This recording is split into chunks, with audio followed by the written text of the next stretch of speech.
நான் ஜாப்பானம் வந்து சும்மா போய் இங்கிலீஷ் படிக்க போறேன்னு சொல்லிட்டு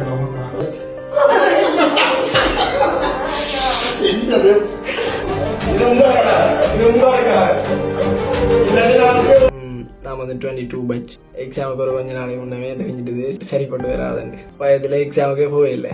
கொஞ்சம் தைரியப்படுத்தி கொண்டு எக்ஸாமுக்கு போய் எழுதி எக்ஸாம் வழினா ரிசல்ட்ஸ் வந்தது. ரிசல்ட்ஸ் வந்தால் என்ன வந்து 3 years தான் வந்தது.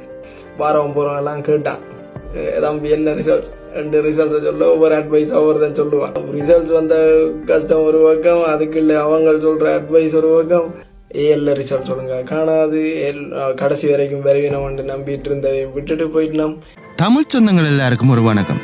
தற்போது சமூக ஊடகங்களில் பேசுபொருளாக இருக்கும் பெருமைக்குரியவர் தான் அபிராம். அவர் அப்படி என்ன செஞ்சிருக்காருன்னு பார்த்தா, பல வேடிக்கை மனிதர்கள் போல் வீழ்வேன் என்று நினைத்தாயோ ஒன்று கடந்த 26ஆம் தேதி ஒரு வீடியோ ஒன்று தனது ஃபேஸ்புக்கில் போட்டிருந்தார். அது வந்து வைரல் ஆகி எல்லாருமே ஷேர் பண்ணி கொண்டிருக்கணும். அப்படி என்ன அதில் இருக்குன்னு பார்த்தா, அபிராம் ஏஎல் எக்ஸாமில் 2 முறை தோல்விட்டு அதன் பின்னரான இந்த சமூகத்தின் கேலிக்கும் அவர் கூட இருந்தவர்களின் மட்டம் தட்டல்களுக்கும் உள்ளாகி மிகப்பெரிய டிப்ரெஷனில் இருந்திருக்கிறாரு.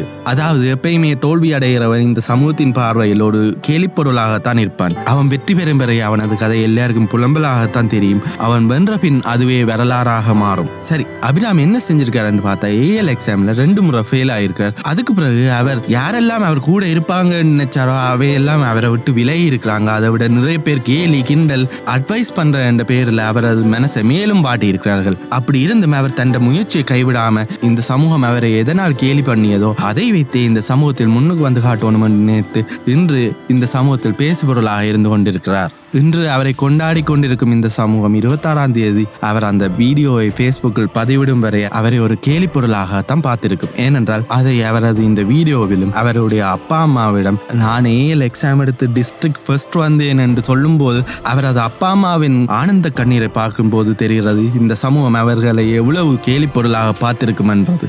இப்படித்தான் நாங்கள் வெல்லும் வரை இந்த சமூகத்துக்கு எங்கள் தோல்விகளுக்கு ஒரு கேலி பொருளாகத்தான் தெரியும். அதுவே நாங்கள் முயற்சி செய்து வென்று விட்டால் இந்த சமூகம் எங்களை கொண்டாடும். இன்னும் எத்தனையோ அபிராம்கள் இந்த மண்ணில் இருப்பீர்கள். அவர்கள் அனைவரும் தோல்வியை கண்டு துவண்டு போகாமல் மீண்டும் மீண்டும் முயற்சி செய்து இந்த சமூகம் உங்களை எதை வைத்து கேலி செய்ததோ அதன் மூலமே வெற்றி பெற்று இந்த சமூகத்தின் முதுகெலும்பாக மாறுங்கள்.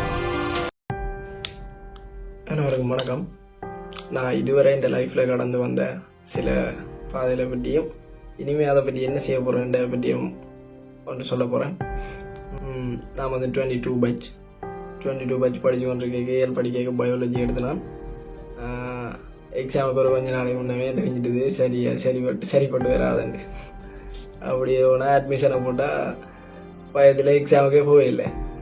சரி, அப்படியே 23ல் மாறி படிப்போம்ட்டு 23ல் மாறி படித்தேன். 23ல் மாறி படித்தா எக்ஸாம் வந்து ஒன்று கேட்க அதை விட கொஞ்சம் பெட்டராக தான் இருந்தது. சரி, கொஞ்சம் தைரியப்படுத்தி கொண்டு எக்ஸாமுக்கு போய் எழுதி எக்ஸாம் வழினா ரிசல்ட்ஸ் வந்தது. ரிசல்ட்ஸ் வந்தால் என்ன வந்து 3 years தான் வந்தது. சரி, என்கிட்ட 3 years கொண்டு கொஞ்சம் வீட்டுக்குள்ளே ஒடுங்கி இருக்க வாரம் போகிறவங்கெல்லாம் கேட்டான் தம்பி என்ன ரிசல்ட்ஸ் 2 ரிசல்ட்ஸை சொல்ல ஒவ்வொரு அட்வைஸ் ஒவ்வொருதான் சொல்லுவான். சொன்னால் ரிசல்ட்ஸ் வந்த கஷ்டம் ஒரு பக்கம், அதுக்கு இல்லை அவங்க சொல்கிற அட்வைஸ் ஒரு பக்கம். எதை எப்படி எடுத்துக்கொள்றேன்டே தெரியாமல் இருக்கு. சரியான கஷ்டமாக இருக்குது. அப்போ இவ்வளோ சிச்சுவேஷன்லையும் ஏஎல்ல ரிசல்ட் சொல்லுங்க காணாது கடைசி வரைக்கும் விரைவினம் வந்து நம்பிட்டு இருந்ததை விட்டுட்டு போயிட்டோம்.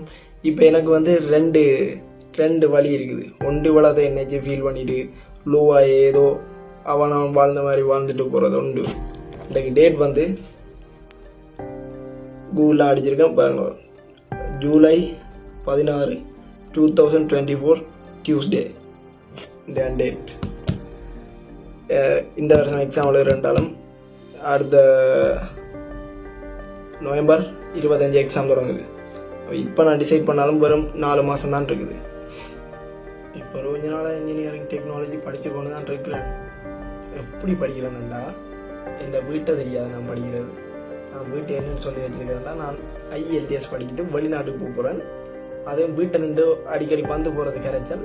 ஸோ யாழ்ப்பாணத்துலேயே ஒரு ரூம் எடுத்து நின்று அங்கேயே படிச்சுட்டு குறைஞ்சளவு காலப்பகுதியில் 3 மாதத்துலேயே நான் படித்து முடிச்சுட்டு நான் மேக்சிமமாக படித்து முடிச்சுட்டு நான் எக்ஸாம் எழுதிட்டு நான் எவ்வளோ சீக்கிரம் என்னால் போயிடுமோ அவ்வளோ சீக்கிரம் வெளிநாடு போகிறேன்னு சொல்லி தான் வீட்டை சொல்லிவிட்டு போய் ஒரு ரூமில் நின்று இப்போ படித்து கொண்டிருக்கிறேன். அது வீட்டை கூட தெரியாது. படிப்புன்னு தானே மட்டும் தட்டினோம். நான் இப்போ ஒரு முடிவு ஒன்று எடுத்திருக்கேன். இந்த 2024 பட்சில் நான் வந்து பயாலஜி எடுக்காமல் நான் டெக்னாலஜி மாதிரி எடுத்து என்ன நான் ப்ரூவ் பண்ணி காட்ட போகிறேன். அதுக்கு எனக்கு இன்னும் 4 மாதம் தான் இருக்குது.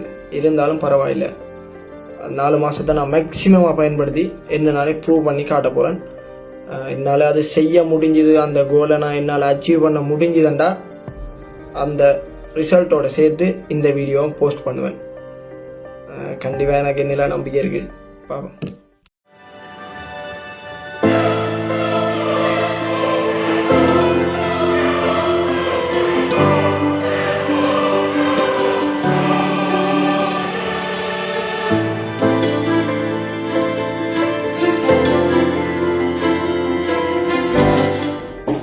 வெற்றி ஒரு விஷயம் சொல்ல போறேன். நான் ஜாப்பானம் வந்து சும்மா போய் இங்கிலீஷ் படிக்க போறேன்னு சொல்லிட்டு நான் இங்கிலீஷ் படிக்க போயிருந்தேன். நிறைய படிக்க தான் போனேன். டெக்னாலஜி மாதிரி படித்தேன். நான் படிச்சு போல தெரியாம கடவுளை போட போய் அவில போட்ட போய் யூனிஃபார்ம் மாதிரி போட்டு போய் பள்ளிக்கூடத்து எக்ஸாம் ரிசல்ட்ஸ் வந்துட்டு பேசிக் ஃபர்ஸ்ட்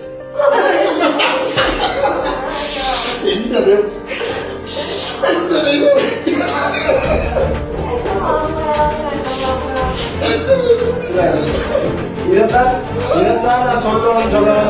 தெரியாம படிக்க தெரியாம சொல்லுவோம். அதான் போன நோய்க்கு வரணும். இது உங்க